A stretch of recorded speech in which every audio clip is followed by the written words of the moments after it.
સંસારી જીવન ભાવ મરણો તારવા કરુણા કરી સરિતા વહાવી સુદાતણી પ્રભુ વીરતે સંજીવની શોષાતી દેખી સરિતને કરુણાભિના હૃદયે કરી મુનિકુંદ સંજીવની સમય પ્રાપ્ત તણે ભાજન ભરી કુંદ કુંદ રચ્યું શાસ્ત્ર સાથિયા અમૃતે પુર્યા ગ્રંથાધિરાજ તારામાં ભાવો બ્રહ્માંડ ના ભર્યા અહો વાણી તારી પ્રશમ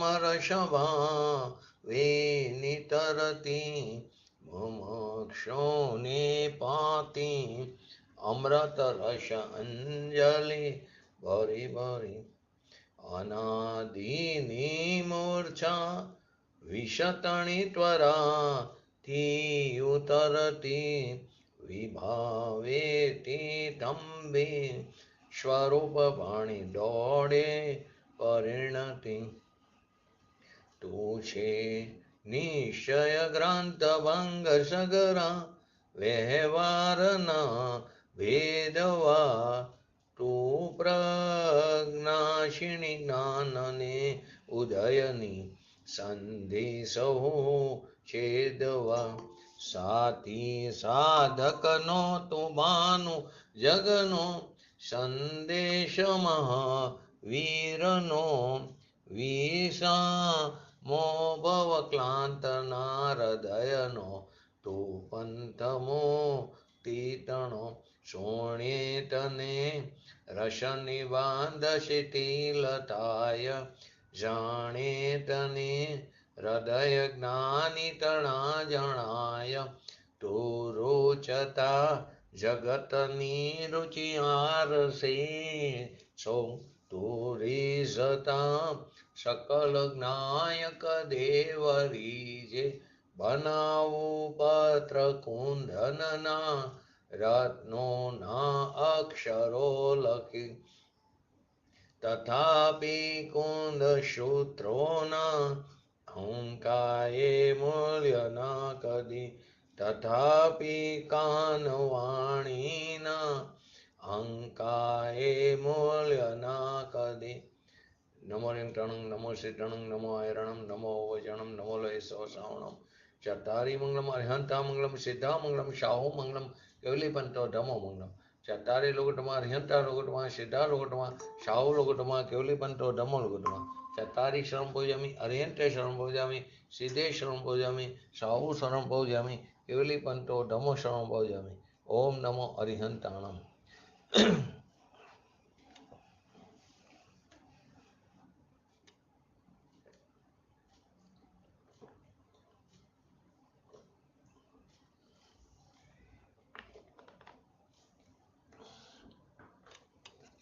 શ્રી સમયસાર ગ્રંથાધિરાજ એમાં આપણે 116 નંબર અને 117 નંબરનો કરસ સંક્ષિપ્તમાં સમજ્યા.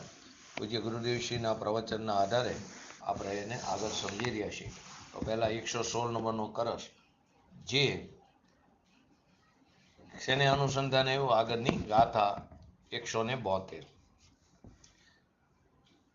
એનું હરિગીત જોઈ લે. જ્યારે કોઈ આત્મા આત્મજ્ઞાની થાય બુદ્ધિપૂર્વક રાગનો કરે સદા પરિત્યાગ વરી સ્પર્શી નિજ શક્તિને વારંવાર અથાગ છોડતો એ જ્ઞાની પણ અબુદ્ધિપૂર્વક રાગ જ્ઞાનરૂપ થયો થકો ઉખેડતો પરભાવ એથી જ્ઞાનીને સદા નિરાશ રવિતો જાણ. એ જ્ઞાની આત્મા સ્વયં પોતાના સમસ્ત બુદ્ધિપૂર્વક રાગને તે નિરંતર છોડતો થકો અને અબુદ્ધિપૂર્વકના રાગને જીતવા માટે પોતાની સ્વશક્તિને વારંવાર સ્પર્શ કરતો થકો સમસ્ત પરપરિણીતિને ઉખેડતો થકો અને જ્ઞાનમાં પૂર્ણ ભાવને પ્રાપ્ત થતો થકો તે હંમેશા કેવો હોય છે? તે હંમેશા નિરાશ પ્રવૃત્ત હોય છે. આખી આ કરસની અંદર તે આમ કહેવામાં આવ્યું છે. એમાં ગઈકાલે છેલ્લે પરવૃત્તિ એટલે કે પરપરિણીતિ બે પ્રકારની લીધી. એક એટલે કે આત્મામાં જે પરિણીતિ એટલે કે એની પર્યાય જે થાય છે દ્રવ્યની એ બે પ્રકારની, એક અશ્રદ્ધા રૂપ અને એક અસ્થિરતા રૂપ. એટલે એક અશ્રદ્ધા રૂપ એટલે કે મિથ્યાત્વ રૂપ અને એક અસ્થિરતા રૂપ. આત્મામાં દ્રવ્ય ગુણ તો ત્રિકાર છે. હવે જે પરિણીતિ છે એટલે કે એની જે પર્યાય છે એ પર્યાયના બે પ્રકાર લીધા આપણે, એક અનાદિથી અશ્રદ્ધા રૂપ એટલે કે મિથ્યાત્વ રૂપ અને એક અસ્થિરતા રૂપ. જ્ઞાનીએ અશ્રદ્ધા રૂપ પરિણીતિ એટલે કે પરવૃત્તિ છોડી છે. એટલે કે ધર્મીએ સાધકે અશ્રદ્ધા રૂપ એટલે કે મિથ્યાત્વ રૂપ એટલે કે રાગ મારો છે, એનાથી મને હિત છે, એનાથી મને લાભ છે, એ બુદ્ધિ જ્ઞાનીએ છોડી છે. એટલે કે અજ્ઞાનીને રાગ જે છે તે હિતકર છે, રાગ મારી ચીજ છે એટલા પૂરતું એના અસ્તિત્વને સ્વીકાર્યું, એ મારું સ્વરૂપ છે. એનું એ અશ્રદ્ધાનનું એટલે કે જે મિથ્યાત્વ પરિણમન છે, એનું અશ્રદ્ધાનનું એટલે કે મિથ્યાત્વનું પરિણમન છે. અને અસ્થિરતા તો છે જ, મિથ્યાત્વ છે ને અસ્થિરતાનું પણ છે. જ્ઞાનીને ધર્મીને અશ્રદ્ધા એટલે કે મિથ્યાત્વ રૂપી પ્રવૃત્તિ તો છોડી છે. એટલે કે પરનું હું કરી શકું છું એ વાત ધર્મીએ છોડી દીધી, અભિપ્રાયમાં પણ નથી. કેમ કે પરનું કરી શકું એ શ્રદ્ધા તો મિથ્યાત્વ છે અને ધર્મી જીવને મિથ્યાત્વ નો અભાવ છે. પરનું હું કઈ કરી શકું, દયા દાન વ્રત તપ એ પરિણામ ધર્મ છે અને ધર્મનું કારણ છે, એવી જે મિથ્યા શ્રદ્ધા છે એ ધર્મીએ છોડી દીધી છે. હવે જે રહી ગઈ એને ધર્મીને અસ્થિરતા રૂપી. તો અસ્થિરતા રૂપ જે પ્રવૃત્તિ છે એને જીતવા માટે એટલે કે ધર્મીને અસ્થિરતા છે ચારિત્ર મોહના સંબંધી પોતાના પુરુષાર્થની કમજોરીને કારણે એને રાગ દ્વેષની એવી વાસના ઉત્પન્ન થાય છે અસ્થિરતા રૂપ. એને જીતવા માટે તે નિજ શક્તિને એટલે કે પોતાના આત્માને વારંવાર એનું અવલંબન લે છે, વારંવાર એમાં ઠરવાનો પ્રયત્ન કરે છે. એટલે કે નિજ શક્તિને વારંવાર સ્પર્શે છે. રાગ દ્વેષને અસ્થિરતા હોય છે ભૂમિકા અનુસાર ગુણસ્થાનની અપેક્ષાએ, પણ એને જીતવા માટે આત્માની અનુભવને, આત્માનો જે અનુભવ છે એને વારંવાર સ્પર્શે છે. નિર્વિકલ્પ જે આનંદની દશા છે એને વારંવાર સ્પર્શે, વારંવાર તે સ્વભાવમાં ઠરવાનો પ્રયત્ન કરે, એનો પુરુષાર્થ અને પ્રબળ કરે છે. બહાર આવ્યો એની એને ખટક હોય છે, તે ફરીને ફરી પોતાના સ્વભાવ તરફ જવાનો તે પ્રયત્ન કરે છે. એટલે કે નિર્વિકલ્પ આનંદની દશાને વારંવાર સ્પર્શે છે. એટલે કે પરિણીતિને સ્વરૂપ પ્રતિ વારંવાર વાયરા કરે છે, ધાયરા કરે છે.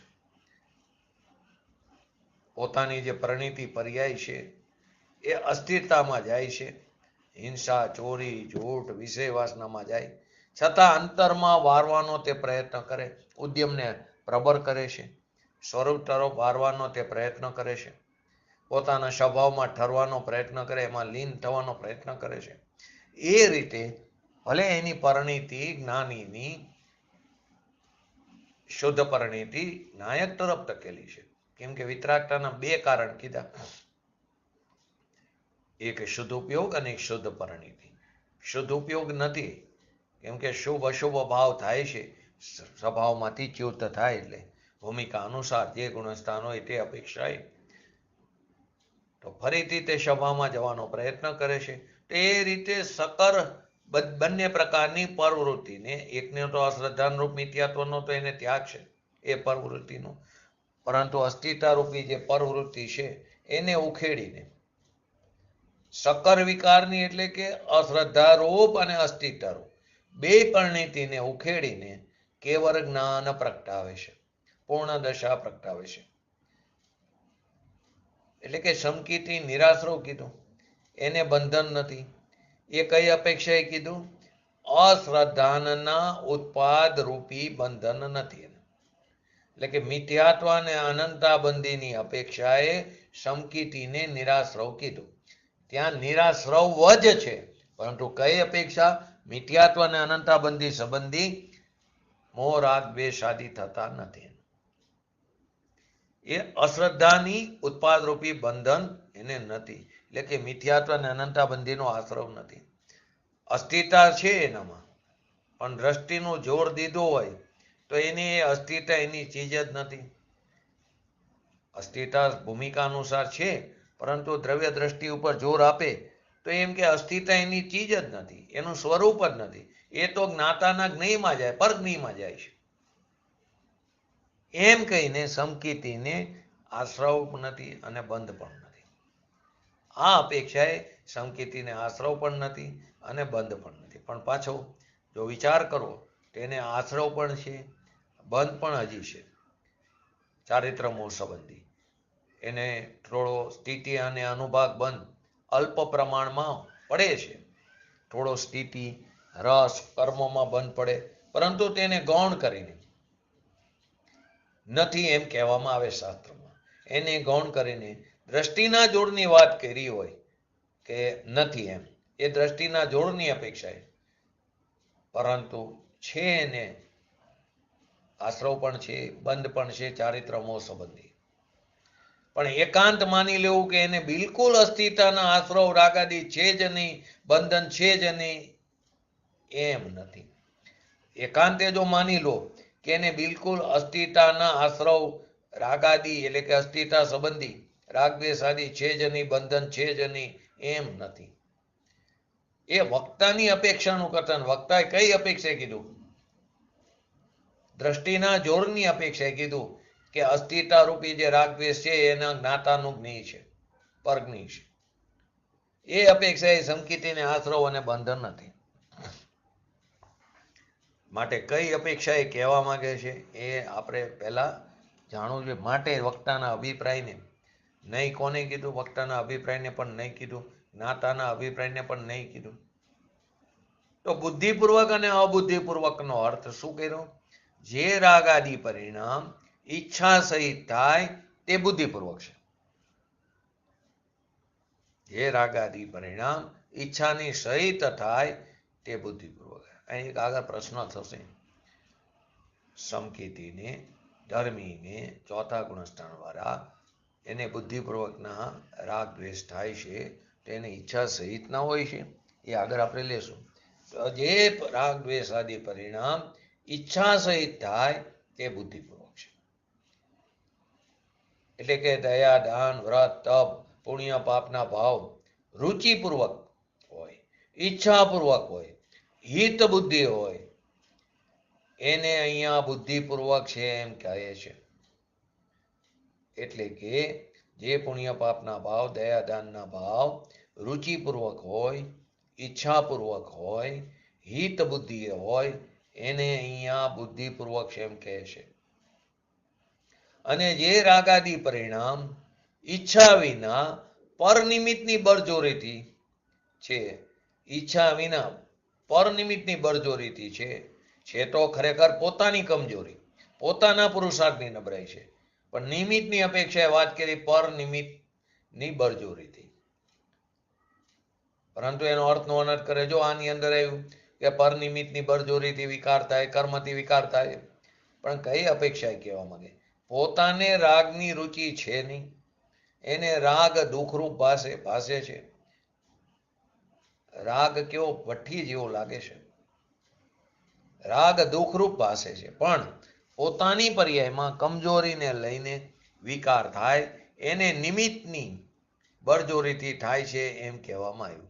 થાય છે પોતાની કમજોરીથી, પોતાની પર્યાયમાં.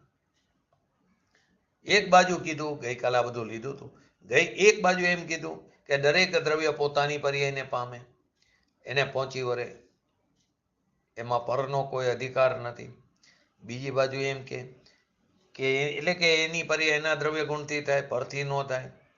અને બીજી બાજુ એમ કે એની પર્યાય જે સ્વ અવસરે થવાની હોય એ જ થાય, એમાં એનો દ્રવ્ય કે ગુણ પણ કંઈ કરતું નથી. એ પર્યાયની સ્વતંત્રતાની પરાકાષ્ઠા છે. અને જ્યારે એમ કહેવામાં આવે કે એની પર્યાય ના દ્રવ્ય ગુણથી થાય, ત્યારે એમ કહેવાનો મતલબ છે કે બીજું કોઈ દ્રવ્ય બીજા કોઈ ગુણથી, બીજા કોઈ દ્રવ્યને એના ગુણથી એ પર્યાય થતી નથી. એટલે કઈ અપેક્ષાએ તે સમજવું. માટે અહીંયા વિવિક્ષાનું વિચિત્રપણું કીધું. વક્તાને કઈ અપેક્ષાએ કેવું એ કથનનું વિચિત્રપણું છે. વસ્તુ સ્વરૂપ તો જેમ છે તેમ છે. સમ્યક દ્રષ્ટિ થયો એટલે બંધન નથી એમ બહુ જોર આપ્યું હોય એટલે એમ જ માની લેવું કે એને જરીય બંધન નથી. દ્રષ્ટિનું જોર આપ્યું. સમ્યક દ્રષ્ટિ થયો એને બંધન નથી એમ જોરથી કીધું, એટલે કે દ્રવ્ય દ્રષ્ટિના જોરે કીધું એટલે એમ જ માની લેવું કે એને જરી બંધન નથી. તો પછી એનો અર્થ એવો થાય કે એને કેવળ જ્ઞાન થઈ ગયું હોય, એને યથાખ્યાત ચરિત્ર થઈ ગયું હોય. પરંતુ અહીંયા દ્રષ્ટિના જોરની અપેક્ષાએ કીધું. પરંતુ દ્રષ્ટિના જ્ઞાનના જોરમાં જે રાગ દ્વેષ આદિ અસ્થિતાનો ભાવ આવે છે એનું તે જ્ઞાન કરે છે, તે જ્ઞાનનું જ્ઞેય છે. જ્ઞાનના જોરમાં જે રાગ આદિ અસ્થિતા સંબંધી જે રાગ દ્વેષ આદિ વિકાર ભાવ આવે એનું તે જ્ઞાન કરે અને જાણપણું કરે છે, એ એના જ્ઞાનનું જ્ઞેય છે. પરંતુ તે દ્રષ્ટિમાં કેવું એ છોડવા લાયક છે, એ છે. પરંતુ જ્ઞાનમાં કેવું છે? જણાવવા યોગ્ય જ્ઞેય છે. ચારિત્રની અપેક્ષાએ કહો તો એ રાગ ઝેર છે. એમ જાણવા છતાં ધર્મી જીવ સમજે છે કે આ ઝેર છે, ભઠ્ઠી સમાન લાગે છે. પરંતુ એમ જાણવા છતાં આવ્યા વિના રેની ભૂમિકા અનુસાર પૂજ્ય ગુરુદેવશ્રી પણ એ જાણતા હતા કે આ જે છે ઝેર છે. પ્રવચનમાં પણ આવે, ભઠ્ઠી સમાન લાગે એ શુભ ભાવ, એ છતાં પણ પ્રવચન પછી સિમંદર ભગવાનની ભક્તિ કરતા દેખાય. એમ જાણવા છતાં એ આવ્યા વિના નો રે ધર્મીને ભૂમિકા અનુસાર કહે છે. પણ દ્રષ્ટિના જોરની અપેક્ષાએ એમ કીધું એને નથી. દ્રષ્ટિના જોરની અપેક્ષાએ શું કીધું? એને જરાય બંધન નથી. છે અસ્થિતા સંબંધી, પરંતુ એ એની દ્રષ્ટિમાં એ હેય છે, એ એના જ્ઞાનનું જ્ઞેય છે. પણ એનો અર્થ એવો નથી એકાંતે નથી એમ ન માની લેવું. એનો અર્થ એમ કે નથી એમ ન માની લેવું કે 10મા ગુણસ્થાન સુધી રાગ છે, લોભ રાગ, સૂક્ષ્મ લોભ છે, 6 કર્મ બંધાય છે, 6 પ્રકારની કર્મ પ્રકૃતિ બંધાય છે. ને અહીં પાછું એમ કીધું 10મા ગુણસ્થાન સુધી એમ કહો કે એને છે સૂક્ષ્મ લોભ, સંજલન કશાય છે લોભની અપેક્ષાએ. એને 6 પ્રકારના કર્મની પ્રકૃતિ પણ બંધાય છે. 4 તો કઈ ઘાતી કર્મની. એને 6 પ્રકારની કર્મની પ્રકૃતિ બંધાય છે. ને અહીં 4થા ગુણસ્થાન એમ કહે એને આશ્રવ નથી, બંધ છે જ નહીં. કઈ અપેક્ષાએ કીધું? એ દ્રષ્ટિના જોરમાં એને એમ કહેવામાં આવ્યું કે એને આશ્રવ નથી, બંધ નથી 4થા ગુણસ્થાને. એક બાજુ એમ કે 10મા ગુણસ્થાન સુધી છે. જ્ઞાનમાં રાગ દ્વેષાદી આવે એ જ્ઞાન અને દ્રષ્ટિમાં પોતાના માનતો નથી. જ્ઞાનમાં જણાય રાગ દ્વેષાદી વિકાર ભાવ અસ્થિતા સંબંધી, પરંતુ દ્રષ્ટિમાં પોતાના માનતો નથી. એને દુઃખરૂપ અને એ જાણે છે. એટલે જ્ઞાનીએ સમસ્ત રાગને, દરેક પ્રકારના રાગને હે જાણ્યો છે. ટૂંકમાં કહેવાનું શું છે? જ્ઞાનીએ સમસ્ત રાગને છોડવા લાયક જાણ્યો છે. ચાહે ભગવાનની ભક્તિનો રાગ હોય, ચાહે વિનયનો રાગ હોય, ભાવલિંગી મુનિરાજને આહારદાન દેવાનો રાગ હોય, 4થા ગુણસ્થાન વર્તી સમ્યક દ્રષ્ટિ જીવ, 5મ ગુણસ્થાન વર્તી સમ્યક દ્રષ્ટિ જીવ 9ધા વિધિપૂર્વક આહારદાન દેતા દેખાય. પરંતુ એ એના જ્ઞાનનું જ્ઞેય છે. એને જાણે છે કે આ તો છોડવા લાયક છે. પઠન પાઠન એટલે કે વાંચનનો પણ એ રાગને એ જાણ્યો છે. 6ઠા ગુણસ્થાને ભાવલિંગી મુનિરાજ ઉપદેશ પણ આપે, પરંતુ એના જ્ઞાનમાં એને જણાય છે આ તો રાગ છે, તે હે છે. દ્રષ્ટિના જોરની અપેક્ષાએ એને રાગ છે જ નહીં, કેમ કે એને એ જાણે છે, એમાં પોતાનું એકત્વ કરતો નથી. ભગવાન આત્મા જે ચિદાનંદ સ્વરૂપ છે એ એક જ જ્ઞાનીને ઉપાદે આદરણીય છે.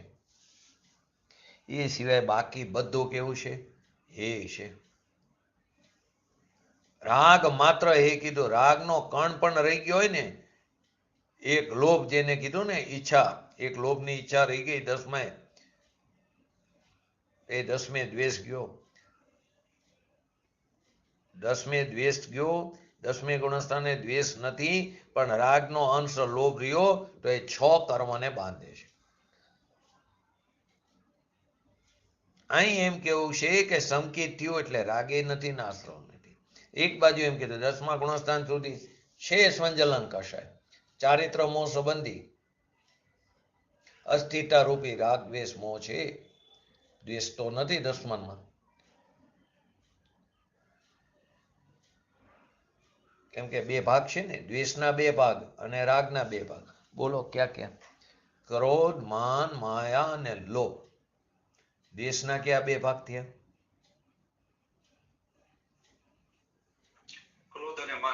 ક્રોધ અને માન એ દ્વેષના 2 ભાગ થયા, અને માયા અને લોભ તે રાગના થયા. તો દ્વેષ તો નથી, પરંતુ રાગ છે ને, લોભ છે. હજી રાગનો અંશ, સૂક્ષ્મ અંશ રહ્યો લોભ, તો 6 કર્મને બાંધે છે. અહીં એમ કીધું સંકિત થયું એટલે રાગે નથી, આશ્રવે નથી, બંધે નથી. એક બાજુ એ અપેક્ષા કીધું, એ પૂર્ણ દ્રષ્ટિ અને એના જ્ઞાનના જોરને જણાવવા એ વાત કરી. દ્રષ્ટિના જોરની અપેક્ષાએ વાત કરી. અસ્થિરતાનો રાગ આવે છે જ્ઞાનીને અલ્પ, અને એને કર્મ બંધન પણ, સ્થિતિ અને રસ અનુભાગ બંધ પણ અલ્પ પડે છે, પરંતુ એની ગણતરી ન કરતા એને ગૌણ કરીને નથી પડતું એમ કહેવામાં આવ્યું શાસ્ત્રમાં. ગૌણ કરીને એને બંધન નથી, આશ્રવ પણ નથી. પરંતુ જ્યારે મુખ્યપણે 2 વાત જણાવી હોય, મુખ્યપણે, તો નિર્મળ ધારા છે એટલો એને આશ્રવ અને બંધન નથી. જેટલી નિર્મળ ધારા છે એટલો એને આશ્રવે નથી ને બંધે નથી. અને જ્યાં સુધી રાગની પૂર્ણ નિવૃત્તિ નથી ત્યાં સુધી રાગ ધારા પણ છે અને સાથે જ્ઞાન ધારા, બંને ધારા હોય છે. રાગથી ભીન પડેલું જ્ઞાન એટલે ભેદ જ્ઞાન થયું સહજપણે. એને પછી ભેદ જ્ઞાન કરવું નથી પડતું, સહજપણે થાય. આપણે એક્ઝામ્પલ ટાઈપરાઇટર વાળાનો, ડ્રાઈવરનો આપતા હોય છે, તો એને ભેદ જ્ઞાન કરવું નથી પડતું, સહજ થાય છે. એ રાગથી ભીન પડ્યું જ્ઞાન, અને જ્ઞાન અને શ્રદ્ધાની ધારા એને નિરંતર હોય છે. એ રાગથી ભીન પડ્યું જે જ્ઞાન, એ જ્ઞાન અને શ્રદ્ધાની ધારા જ્ઞાનીને નિરંતર હોય છે. અને જેટલો કમજોરીને લઈને, પોતાના પુરુષાર્થની કમજોરીને લઈને રાગ દ્વેષ આદિ થાય, એ રાગધારા એટલે કે કર્મધારા પણ સાથે હોય છે સાધકને. એટલે જેટલે અંશે રાગધારા એટલે અંશે બંધ છે, અને જેટલે અંશે જ્ઞાન ધારા એટલે અંશે અબંધ છે. એટલે એને બંને ધારા છે સાધકને. પૂર્ણ વિતરાગીને ખાલી જ્ઞાન ધારા,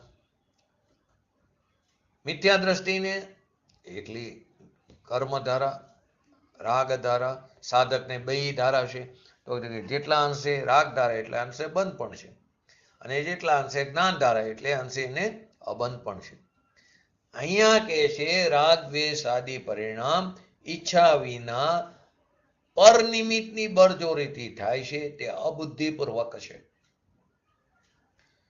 રાગ દ્વેષ આદિ પરિણામ ઈચ્છા વિના પર નિમિત્તની બળજોરીથી થાય તે અબુદ્ધિપૂર્વક છે. એટલે જ્ઞાનીને જે રાગ દ્વેષ આદિ પરિણામ થાય તે બધા બુદ્ધિપૂર્વક જ છે, એટલે કે રુચિપૂર્વક નથી, એમ કરવા યોગ્ય છે, કર્તવ્ય છે એમ નથી. જ્ઞાનીને જેટલા રાગ દ્વેષ આદિ પરિણામ થાય, હવે જો અપેક્ષા સમજજો. આગળ એમ કીધું જ્ઞાનીને બુદ્ધિપૂર્વક અને અબુદ્ધિપૂર્વક બંને પ્રકારના રાગ થાય. આ એમ કીધું જ્ઞાનીને જે રાગ દ્વેષ આદિ પરિણામ થાય તે બધાય અબુદ્ધિપૂર્વક જ છે, એટલે કે રુચિપૂર્વક નથી. એ અપેક્ષા કીધું, એટલે કે કરવા યોગ્ય કર્તવ્ય છે એમ નથી. એક અપેક્ષા એમ કીધું, જ્ઞાનની અપેક્ષા એમ કહેવાય તે રાગનો કર્તા પણ છે અને ભોગતા પણ છે ને 47 નહીંમાં જ્ઞાન નહીં. એ જ્ઞાનની અપેક્ષાએ આપણે 47 નહીંમાં જ્ઞાનને લીધું હતું, ક્રિયાની જ્ઞાનની એની વાત લીધી હતી. તો જ્ઞાનની અપેક્ષાએ એમ પણ કહેવાય પ્રવચન સારમાં, કેમ કે જ્ઞાન પ્રધાન શૈલીનું શાસ્ત્ર છે. તેને એમ કહેવાય રાગનો કર્તા પણ છે અને એનો ભોગતા પણ છે. કોણ? જ્ઞાની. તો અહીંયા ક્યાં અપેક્ષાએ કરતા કીધો? એને રાગનો કર્તા પણ કીધો અને એનો ભોગતા પણ કીધો. કઈ અપેક્ષાએ કીધો? બોલો. કર્તાની વ્યાખ્યા શું? સામાન્ય.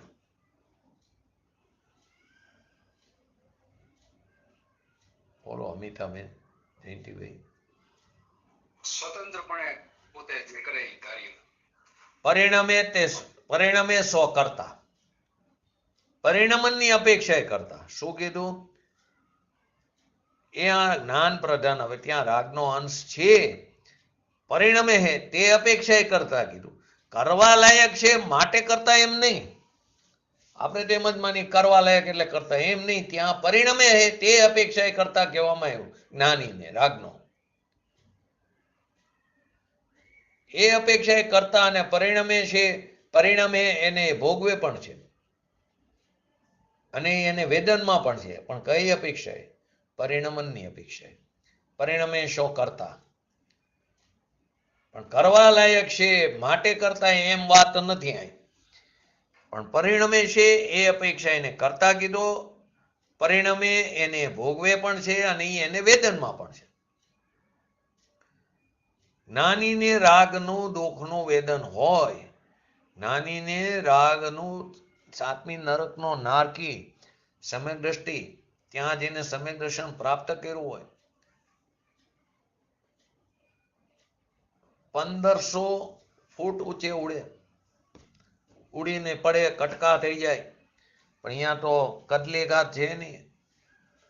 પાછો પારાની જેમ એના કટકા અલગ અલગ પાછું ભેગું થઈ જાય, કેમ કે એનું આયુષ્ય પૂરું કરે છૂટકો. અહીં તો આપઘાતની વ્યવસ્થા છે, ત્યાં નથી. તો એને વેદન પણ છે, એ પરિણમે છે, એને ભોગવે પણ છે. વેદન એટલે જ્ઞાનીને રાગનું દુઃખનું વેદન છે. તીર્થંકર ભગવાનને એટલે કે જ્યારે જ્ઞાની કેવળ જ્ઞાન પ્રગટે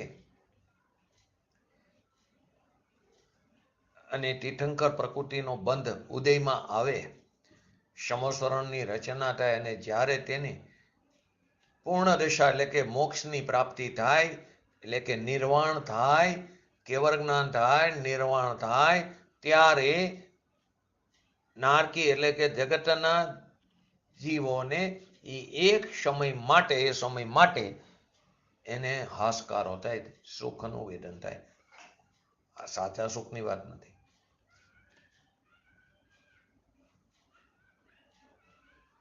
તો કે એને પણ દુઃખનું વેદન છે. જો ન હોય, જો દુઃખનું વેદન, તો એને પૂર્ણ આનંદનું વેદન હોવું જોઈએ. અને પૂર્ણ આનંદનું વેદન નથી, તો ત્યાં થોડો આનંદ, થોડું દુઃખ, બેયનું વેદન સાથે સમકીતી જીવને સાતમી નરક લો, તેને થોડો આનંદ, સ્વભાવનો આનંદ છે. એ આનંદનો પણ ભોગવટો કરે. જેટલો સમય સ્વભાવમાં જાય, જે સમય આનંદનો પણ ભોગવટો છે. અને જે બહારના સંયોગોની અપેક્ષાએ એને જે પરિણમે સો કરતા એ અપેક્ષાએ પરિણમે એને ભોગવે છે, તો એટલું દુઃખનું પણ વેદન છે. બેયનું વેદન સાથે છે. તો આ બધી અપેક્ષા સમજવી જરૂરી છે. એકાંતે લઈ લેવું કે જ્ઞાનીને કંઈ છે જ નહીં, દુઃખે નથી ને આશ્રવે નથી, બંધે નથી, એમ ન હોય. એકાંતે લઈ લો જ્ઞાનીને કંઈ છે જ નહીં, આશ્રવ નથી, બંધ નથી, દુઃખે નથી, એમ નથી. કરસમાં એક ગાથામાં કરસમાં જોર આપીને કીધું જ્ઞાનીને કંઈ છે જ નહીં. પણ અહીંયા કઈ અપેક્ષા કીધું એ સમજવું જરૂરી છે. એક બાજુ કીધું જ્ઞાનીને ભોગ, જ્ઞાનીનો ભોગ નિજરાનો હેતુ કીધો. જ્ઞાનીનો ભોગ, જ્ઞાનીને ભોગ જે છે એ નિજરાનો હેતુ કીધો. ભોગ થોડો નિજરાનો હેતુ થાય. જ્ઞાની હોય કે અજ્ઞાની ગમે તે હોય, ભોગમાં તો રાગ છે અને રાગ તો બંધનનું કારણ છે જ્ઞાનીને પણ દ્રષ્ટિના જોરમાં રાગની રુચિ નથી. એ રાગનો રાગી નથી, એનો માલિક નથી. રાગમાં એને સુખ બુદ્ધિ નથી, એથી એને એ ભોગ ખરી જાય છે. રાગમાં સુખ બુદ્ધિ નથી, એથી એને ભોગ ખરી જાય, હિત બુદ્ધિ એ નથી. એ અપેક્ષાએ કથન કીધું કે જ્ઞાનીનો ભોગ નિજરાનો હેતુ. બાકી જ્ઞાની હોય કે અજ્ઞાની ગમે તે હોય, ભોગમાં તો રાગ છે ને રાગ છે બંધનનું કારણ, દુઃખનું કારણ, આશ્રવ છે. પણ દ્રષ્ટિના જોરમાં એને રાગની રુચિ નથી, રાગનો રાગી નથી, એનો સ્વામી નથી, માલિક નથી. તો રાગમાં સુખ બુદ્ધિ નથી, એથી એને ભોગ ખરી જાય છે. માટે આવે ને શાસ્ત્રમાં કથન આવે ને, ભરતેશ વૈભવમાં આવે, જ્ઞાનીનો ભોગ નિજરાનો હેતુ. જયંતિભાઈ આ કથન હવે ખ્યાલ આવી ગયો કઈ અપેક્ષા? એ તો પર ખરી ગયો. હા, પણ એમાં એને દ્રષ્ટિના જોરમાં એની રુચિ નથી, એમાં એને સુખ બુદ્ધિ નથી, એથી એને ભોગ જે ઉદયમાં હતો એ સ્થિતિ પૂરી થઈ, ઉદયમાં આવીને ખરી ગયો. એ હિત બુદ્ધિ એ નથી, એ અપેક્ષાએ કથન કર્યું. બાકી તો અંશે અંશ રાગ જ્યાં સુધી છે, જ્યાં સુધી રાગ છે ત્યાં સુધી એને અસ્તિત્વનો દોષ છે, એટલો આશ્રવ છે, એ પ્રમાણે બંધન પણ છે ને એટલા અંશે દુઃખ પણ છે જ્ઞાની. તો જ્ઞાનીનો ભોગ નિજરાનો હેતુ કઈ અપેક્ષા કીધું? ભોગ થોડો નિજરાનો હેતુ થાય, જ્ઞાની હોય કે અજ્ઞાની કોઈને પણ ભોગ થોડો, કેમ કે ભોગ જે છે એની અંદર રાગ છે ને રાગ છે બંધનનું કારણ, આશ્રવ છે, દુઃખનું વેદન થાય એમાં. પણ દ્રષ્ટિના જોરમાં રાગની રુચિ નથી, એ રાગમાં એકત્વ નથી, એ રાગનો રાગી નથી, એનો માલિક નથી, એનો સ્વામી નથી, એને રાગમાં સુખ બુદ્ધિ નથી, એથી એને જે ભોગ છે એ ખરી જાય સ્થિતિ પૂરી થતા. માટે હિત બુદ્ધિ એ નથી, એ અપેક્ષાએ કથન કર્યું. બાકી તો જ્યાં સુધી અંશે અંશે રાગ છે ત્યાં સુધી અસ્થિરતાનો દોષ છે, એટલો આશ્રવ પણ છે, અને એ પ્રમાણે બંધન પણ છે અને દુઃખ પણ છે. એટલે જ્ઞાનીને જે રાગ દ્વેષાદી પરિણામ થાય તે બધા અબુદ્ધિપૂર્વક જ છે. આગળ આવ્યું બુદ્ધિપૂર્વક પણ છે ને અબુદ્ધિ. અહીં પાછું એમ કીધું રાગ જ્ઞાનીને રાગ, કેમ કે એને ઈચ્છા રહિત થાય, એને રુચિ નથી એ અપેક્ષાએ. જ્ઞાનીને જે રાગાદી પરિણામ થાય છે તે બધા અબુદ્ધિપૂર્વક જ છે. સવિકલ્પ દશામાં થતા રાગાદી પરિણામો જ્ઞાનીની જાણમાં છે. એટલે કે રાગથી ભિન્ન એવું ભેદ જ્ઞાન તો છે, પરંતુ વિકલ્પ દશા આવી. રાગ દશામાં એવો દયા, દાન, વ્રત, તપ, ભક્તિ, હિંસા, વિષય વાસના આદિ.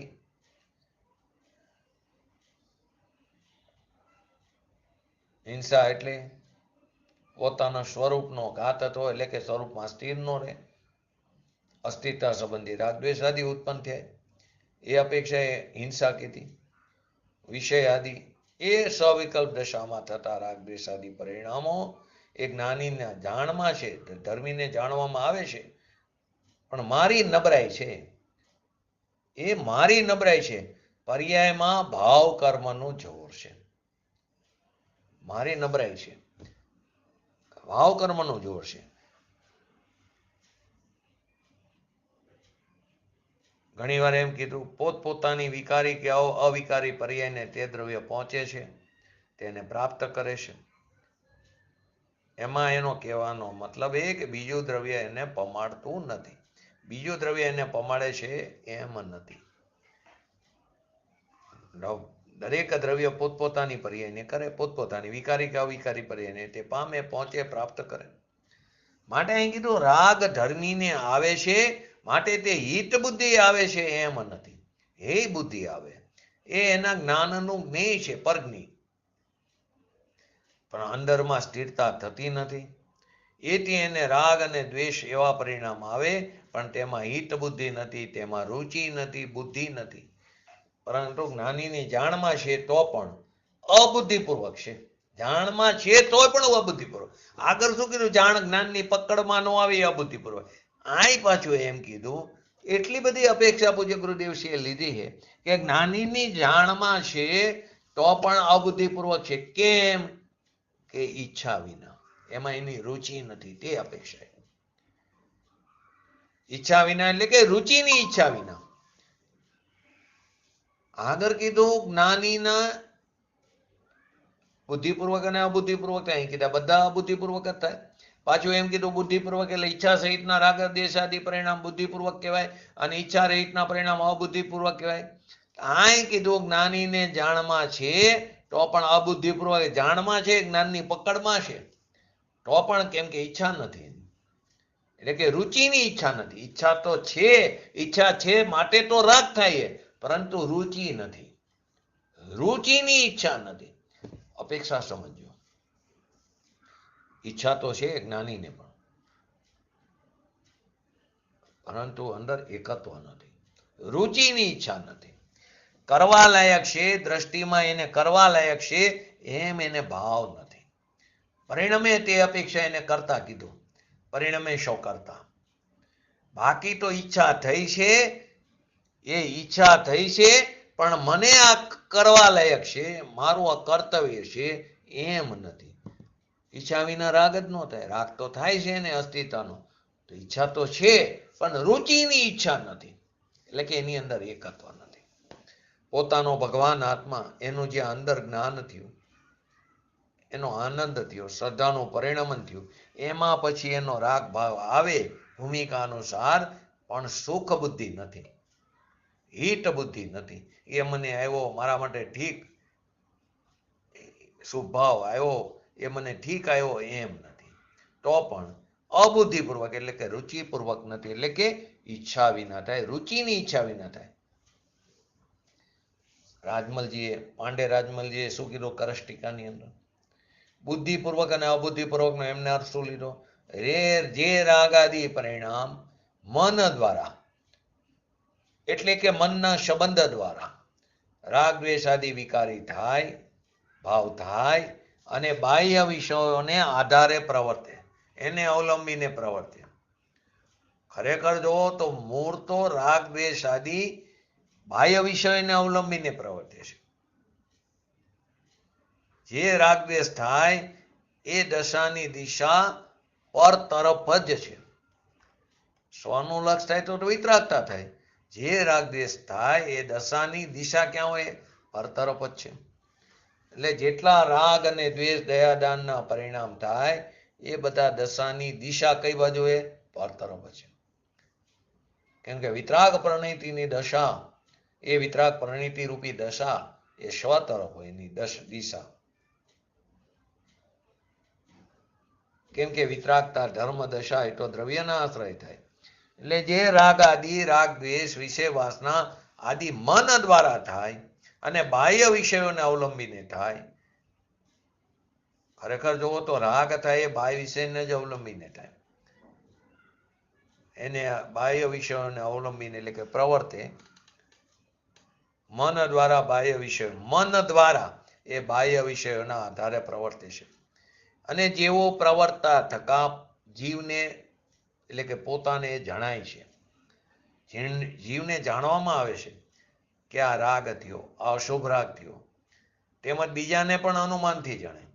પોતાને તો જણાય, તેમજ બીજાને પણ અનુમાનથી જણાય કે આને અત્યારે અશુભ રાગ છે, આને અત્યારે શુભ રાગ છે. પ્રવચનમાં બેઠા હોય પૂજ્ય ગુરુદેવશ્રીના, તો બીજાને અનુમાનથી જણાય ને. સ્થૂળ અપેક્ષા, અંદર પરિણામ દુનિયાભરના હાલતા હોય એની વાત નથી, કે દરેક પોતપોતાના પરિણામ પોતે જ એનું પરીક્ષક થઈ શકે.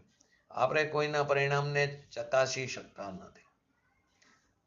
એ તો દરેકને પોતપોતાના પરિણામ, પરંતુ બાહ્ય ક્રિયા ઉપરથી તો નક્કી થાય.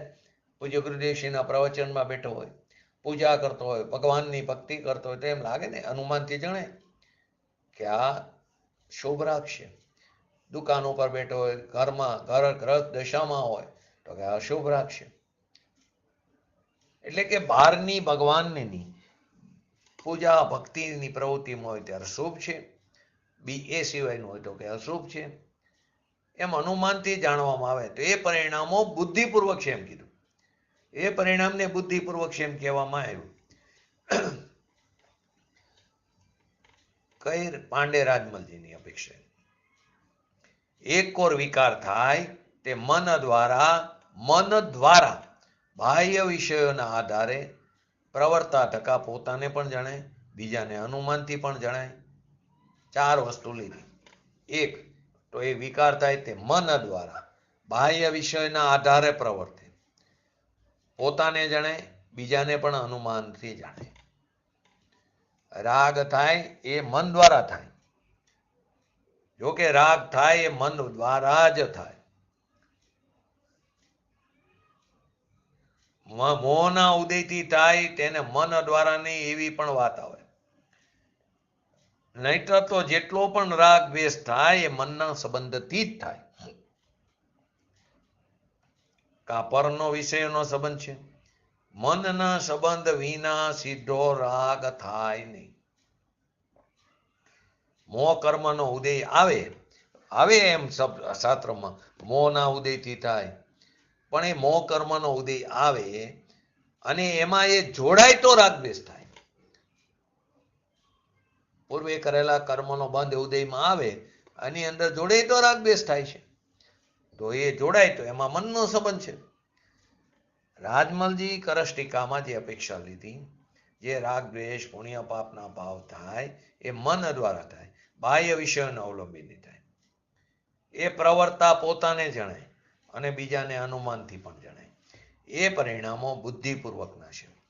અને જે રાગ દ્વેષાદી પરિણામ ઇન્દ્રિય મનના વેપાર વિના, નહીતર રાગ જે થાય એ મનના અવલંબન વિના થાય જ નહીં, એ વિના હોય જ નહીં. પણ બુદ્ધિપૂર્વક મનનું અવલંબન નથી, અહીંયા એમ અપેક્ષા લેવામાં આવી. જે રાગ દ્વેષ પાંડે રાજમલજીની અપેક્ષા એ કરષ્ટિકામાં આપણે આગળ લીધું સંક્ષિપ્તમાં. તો જે રાગ દ્વેષાદી પરિણામ ઇન્દ્રિય મનના વેપાર સિવાય, એટલે કે એ મનના અવલંબન વિના, એટલે કે ખરેખર તો મનનું અવલંબન વિના રાગ થાય. મનનું અવલંબન ન હોય તો રાગ થાય જ નહીં. રાગ થાય એ મનના અવલંબન વિના હોય જ નહીં. પણ બુદ્ધિપૂર્વક મનનું અવલંબન નથી એમ કહેવાનું છે. એ અપેક્ષા લીધું. નહીતર રાગ થાય એ કોઈ રીતે મનના અવલંબન વિના હોઈ શકે જ નહીં. પદ્રવ્યના અવલંબન વિના રાગ થાય જ નહીં. પરના લક્ષ્ય જ રાગ થાય. નિમિત્તની અપેક્ષા છે તો એ સમયની પર્યાયની યોગ્યતા એ બીજી વાત છે. પછી એ સમયે પર્યાયના પોતાના ષષ્ઠકારકોને કારણે, એ સમયની એ પર્યાયનો જન્મક્ષણ છે, એ સમયે પર્યાયની હોનાર છે, એની ભવિતવ્યતા છે, એની કાલઅવધિ છે, એવી જ પર્યાય ઉત્પન્ન થવા નથી. ત્યારે લક્ષ પરનું જ હોય. પરના સંબંધે પરને કારણે ન થાય, પરના લક્ષ્ય થાય. સ્વને કારણે વિતરાગતા ન હોય, સ્વના લક્ષ્ય વિતરાગતા થાય. જો સ્વના કારણે વિતરાગતા થાય તો આપણને બધાને અત્યારે સમય દર્શન થવું જોઈએ. સ્વ તો છે ત્રણેકાર, એનો વિરહ નથી, નિગોદમાં પણ છે સાથે ભગવાન હાથમાં. એને કારણે થતું હોય ત્રિકારી ઉપાદાન, તો અત્યારે પણ વિતરાગતા હોવી જોઈએ, પણ છે નહીં વિતરાગતા. તો એનો લક્ષ્ય નથી ને, લક્ષ્ય પર તરફ છે. એટલે પદ્રવ્યના અવલંબન વિના રાગ થાય જ નહીં. મોહનો ઉદય આવે અને ઉદય આવીને એકલો રાગ થાય એમ નથી.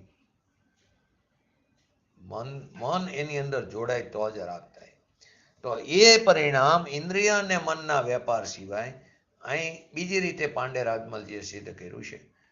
પોતાનો વેપાર હું કરું એવું નથી, મનમાં જોડાઈને રાગ કરું એવો વિશેષ એને જો નથી.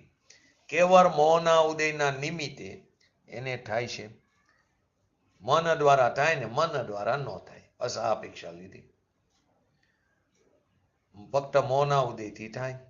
બાકી તો રાગ જે થાય એ પદ્રવ્યના સંબંધ વિના, નિમિત્તના સંબંધ વિના થાય જ નહીં.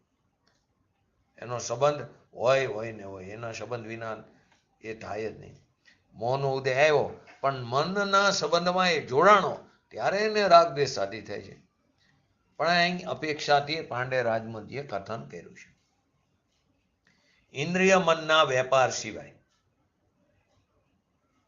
કરશમાં મન દ્વારા એકલા મોહથી થાય છે,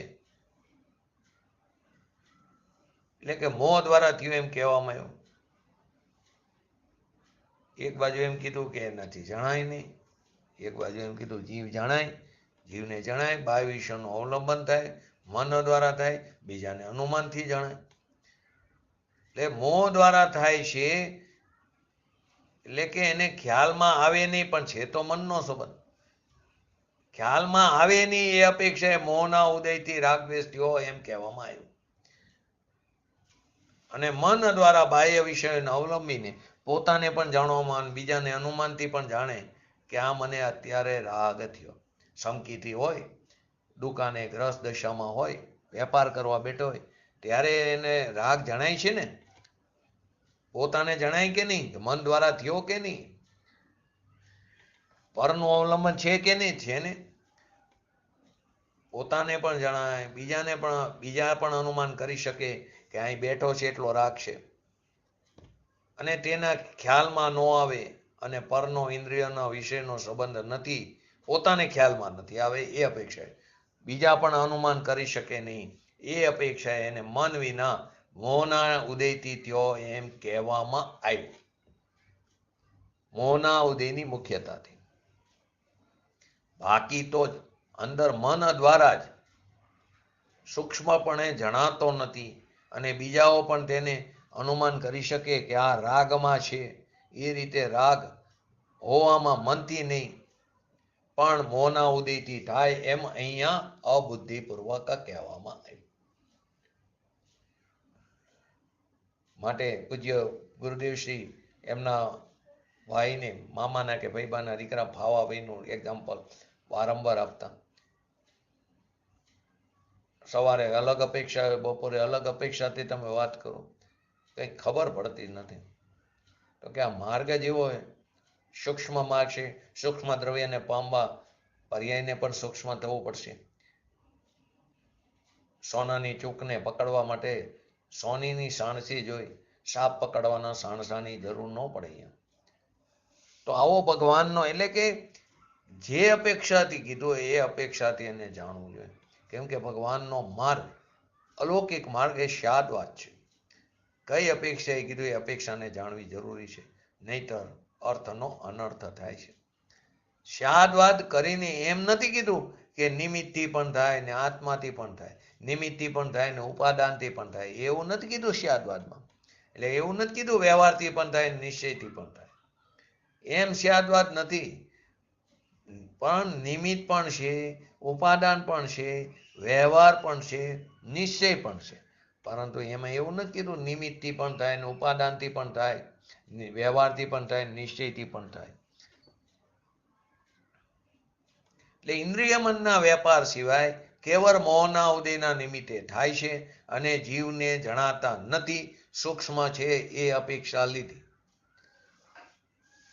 ઓલામાં જણાતા હતા ને જણાતા નથી એટલી અપેક્ષા લીધી, એ અપેક્ષા અબુદ્ધિપૂર્વક કીધા. આગળ કીધું જ્ઞાનીને જેટલા પણ રાગ થાય બધા અબુદ્ધિપૂર્વક જ છે. કેમ ઈચ્છા, અહીંયા ઈચ્છાની અપેક્ષા લીધી હતી, રુચિપૂર્વકની ઈચ્છા. મન દ્વારા, એટલે કે હું આમ કરું એટલું એને જોડાણ, એટલો સ્થૂળ ઉપયોગ નથી, સૂક્ષ્મપણે છે. હું આમ કરી શકું, હું આ કરું એવું જોડાણ નથી, એને એટલો સ્થૂળ ઉપયોગ નથી, સૂક્ષ્મપણે છે, એને મન દ્વારા નથી એમ કહેવામાં આવ્યું. થાય છે તો મન દ્વારા, મોહના ઉદયથી થાય છે, અને પોતાને જણાતા નથી, તેથી તેને અબુદ્ધિપૂર્વક કહેવામાં આવ્યા. એકમાં બુદ્ધિપૂર્વક અને રુચિપૂર્વક અર્થ કર્યો, અબુદ્ધિપૂર્વક એટલે રુચિ વિના એવો અર્થ કર્યો. અહીંયા બીજી રીતે કીધું, અહીંયા બુદ્ધિપૂર્વક એટલે મન દ્વારા ખ્યાલમાં આવે, બીજા જાણે એનું નામ બુદ્ધિપૂર્વક કીધું, પોતાને ખ્યાલમાં ન આવે. ભલે છે મન દ્વારા, પણ મન દ્વારા થાય એમ ખ્યાલમાં ન આવે, અને મોહના ઉદયથી થાય એને અબુદ્ધિપૂર્વક કહેવામાં આવ્યું.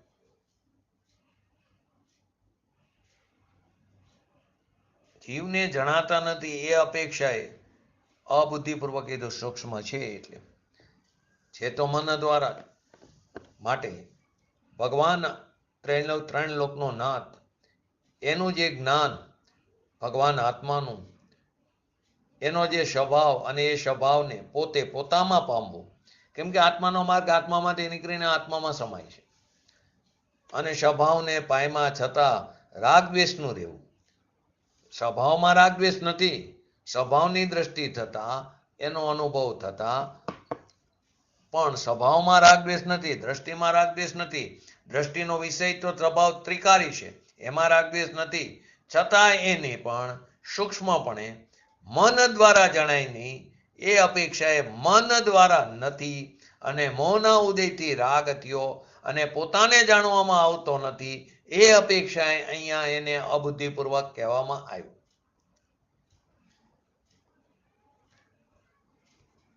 અહીં કહે છે અબુદ્ધિપૂર્વક પરિણામને પ્રત્યક્ષ જ્ઞાની જાણે છે અને તેમના અવિનાભાવી ચિહ્ન વડે તેઓ અનુમાનથી પણ જાણે છે. અબુદ્ધિપૂર્વક પરિણામને પ્રત્યક્ષ જ્ઞાની જાણે છે. બીજાને જાણે છે, ઓલામાં આવ્યું ને, બીજાને અનુમાનથી જાણે. અહીં શું કીધું?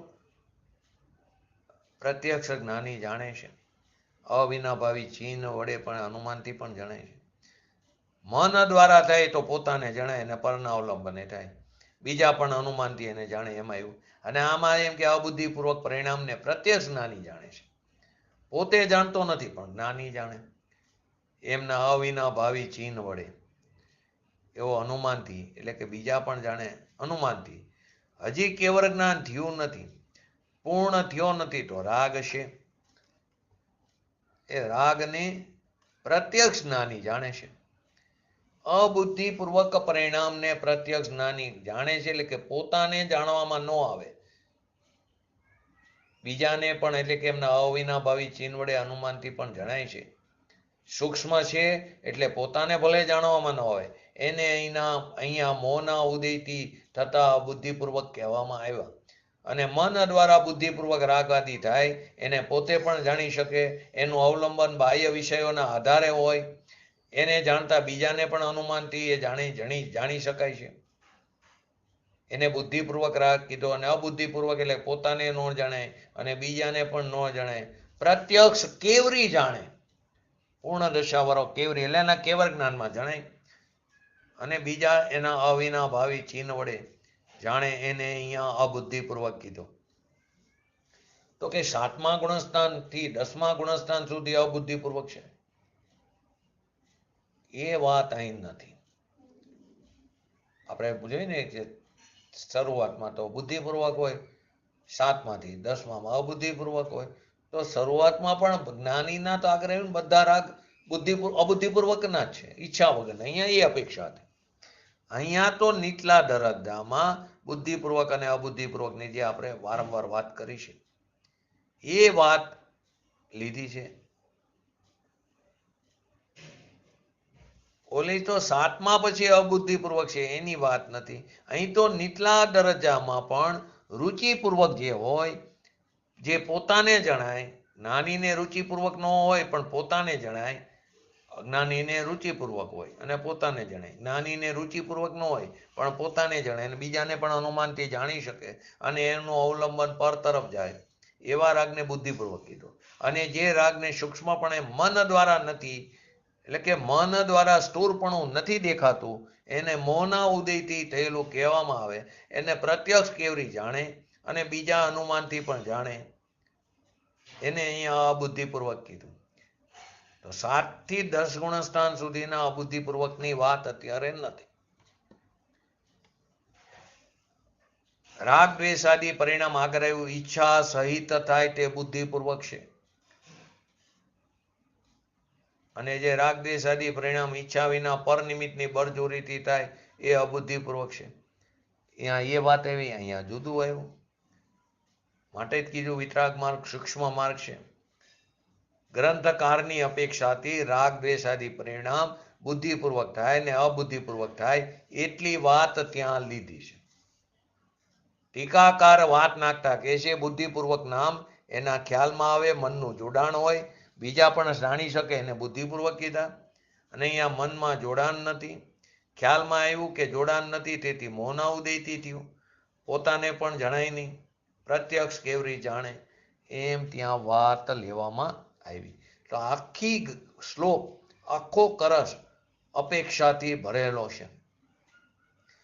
157 નંબરનો કળશ, ખાલી એક પેરેગ્રાફ છે. એટલે આપણે કાલ 173 નંબરની ગાથા થી 176 સુધી 4 ગાથાનું જોડકું છે. તો 177 નંબરનો કળશ તે 4 ગાથાની ઉત્થાનિકા રૂપે લીધું કે દ્રવ્યાશ્રવની સંતતિ વિદ્યમાન જો હોય તો પણ તે જ્ઞાની સદા નિરાશ્રવી કામ હોય. એને આપણે સંક્ષિપ્તમાં સમજાતા કે જ્ઞાનીને સમસ્ત દ્રવ્યાશ્રવની સંતતિ વિદ્યમાન હોવા છતાં શંકાકાર, આશંકાઓ, શંકા નહીં. તમે કહો છો એ ખોટું નહીં, પણ અમને સમજાતું નથી. ધર્મીને સમસ્ત દ્રવ્યાશ્રવની સંતતિ જીવતી છે, વિદ્યમાન છે. એટલે કે શંકિતી જ્ઞાનીને પણ હજી 8 કર્મ છે, આયુષ્ય છે, એ જીવતા 8 કર્મ છે, એટલે કે વિદ્યમાન છે. અને તમે એમ કહો છો એને બંધન નથી, આશ્રવ નથી. અમને કંઈ સમજાતું નથી. ધર્મી જીવ હોય, શાયિક શંકિતી હોય તો એને સમસ્ત દ્રવ્યાશ્રવની સંતતિ પરંપરા અંદર વિદ્યમાન છે. એમ હોવા છતાં તમે એક બાજુ કહો જ્ઞાની સદાય નિરાશ્રવ છે, અંદર એને 8 કર્મ જીવતા બિરાજમાન એટલે વિદ્યમાન છે. નવા કર્મ બંધાય છે, રાગ થાય છે, પૂર્વના કર્મ પણ છે, સત્તામાં નવા કર્મ પણ આવે છે.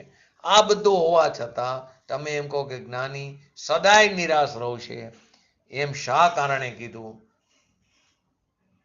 એમ જો તારી બુદ્ધિ હોય અને એ રીતે તને સમજવા માટે આશંકા હોય તો હવે તેના ઉત્તર રૂપે 173 થી 176 નંબરની ગાથાનો ઉદ્ભવ થયો, જેની વિશેષ ચર્ચા આપણે આવતીકાલે લેશું.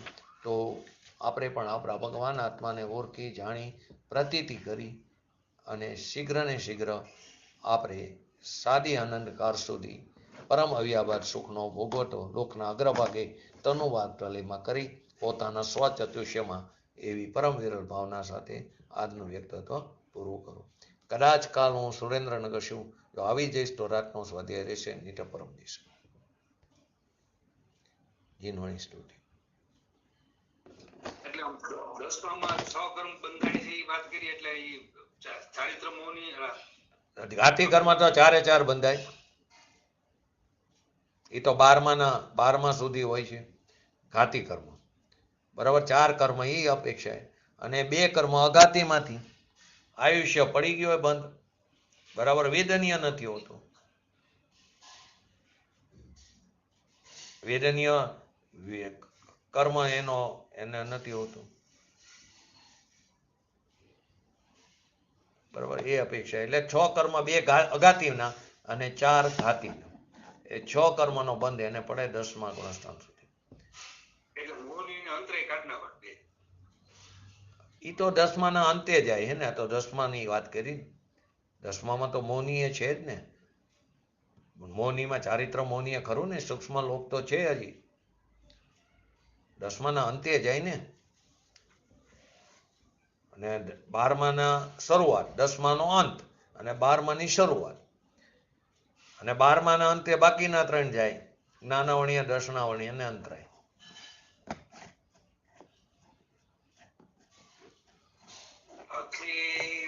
વૃક્ષ શાખા વ્યતીતા વિલાસા તથા સંસ્કૃતા પ્રકૃત દેશ ભાષા ચિદાનંદ ભૂપા લકી રાજધાની નમો દેવી ભાગેશ્વરી જૈનવાણી નમો દેવી ભાગેશ્વરી જૈનવાણી.